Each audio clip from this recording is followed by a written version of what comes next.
Senator Kennedy, corner. Senator Vance of Ohio is recognized. All right, thank you, Mr. Chairman. Mr. Singh, I want to direct my questions to you. I just want to ask about the Russian sanctions, in particular, whether they've been effective or ineffective. And I want to just, as a backdrop here, offer a few pieces of information. So last March, a month into the war in Ukraine, President Biden went to the Royal Castle in Warsaw and unveiled a sanction regime that he said represented a, quote, new kind of economic statecraft with the power to inflict damage that rivals military might. I certainly hope he was wrong, because if he wasn't, then I'm a bit more worried about our military might than I was before I just read this quote. Because, look, the issue here is that the sanctions, if you look at the numbers, have clearly not matched up with what the Biden administration predicted. So a couple of pieces of information. Biden swore that the Russian economy would be, quote, cut in half. The White House predicted that last year the Russian economy would shrink by 15% or more. In fact, it shrank just 2.2%.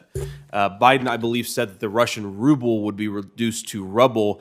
In fact, the Russian ruble is one of the best performing international currencies in the world today, and is worth, compared to our dollar, is worth the same that it was when the invasion began a little over a year ago. You were the architect of these sanctions, and so I'd like to better understand the approach that you advised President Biden to take. But first, I would like your candid assessment. Do you think that these sanctions have been effective? Thank you, Senator. I think sanctions are doing their job. They're not the only tool we're deploying. The most important ones are helping Ukraine fight for its freedom, enlarging and fortifying NATO's eastern flank, helping the world get off of Russian energy, welcoming the millions of refugees flowing into Europe. These are the tools that in tandem can make a difference. But when it comes to sanctions, yes, I think they're doing their job. You are correct, sir, that the decline in Russia's GDP, 2.2% last year, is lower than what many expected, including me. But as I mentioned previously, I think what Putin has done is created a Potemkin facade. He has propped up this year's growth by sacrificing his long-term growth potential. How? Capital controls. If you have a ruble in Russia, it's very difficult to convert that to a dollar. If you can't access dollars, you can't import anything. Without imports, Russia can't modernize or diversify its economy. Russia weaponized energy. That, of course, pushed up energy prices. That flattered net exports. That flattered GDP growth. But he's lost half of his energy customers. And oil and gas revenues are down 50% year over year. And then the last thing he did is he spiked government spending by 60%. You can do that to prop up GDP growth, but you'll deplete national savings. You'll drive up inflation. You'll drive up interest rates. We've degraded his military-industrial complex. We've cut off Russia from its major energy consumer in Europe. So, Mr. I want to just unpack a couple of points there. So certainly take the point that perhaps the Russian long-term economic damage has been there, but it's a little concerning for us as policymakers when the administration says that these sanctions are going to be effectively a military-grade deployment into the Russian economy. And then you look at the top-line data, and that just hasn't been borne out. And I worry about that. I also worry.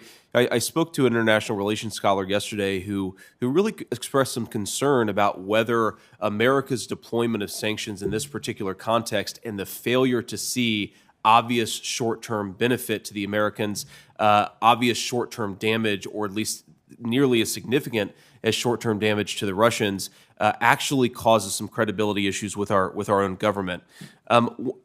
Just a couple of other questions here. So I wonder, when you guys were thinking about designing these sanctions, if you maybe underweighted and understated the importance of manufacturing, mining, the sort of real sectors of the economy that are much more important when you're developing a war economy than, let's say, finance or technology, or at least digital technology.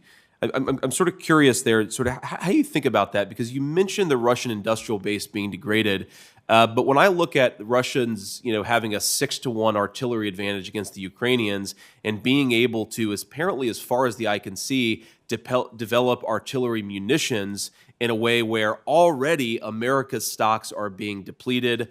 It looks on the ground as if the Russians continue to have not just an artillery advantage today, but will plausibly have an artillery advantage 6 months in the future. Did you guys underweight the importance of manufacturing, mining, the older economy, according to a lot of people, but the economy that actually matters when you're fighting a war? Thank you, Senator. It's a good question. Look, so we designed the sanctions to apply pressure where we have a strength that intersects with Russia's vulnerability. So foreign capital was one of those areas. Cutting edge technology was a second.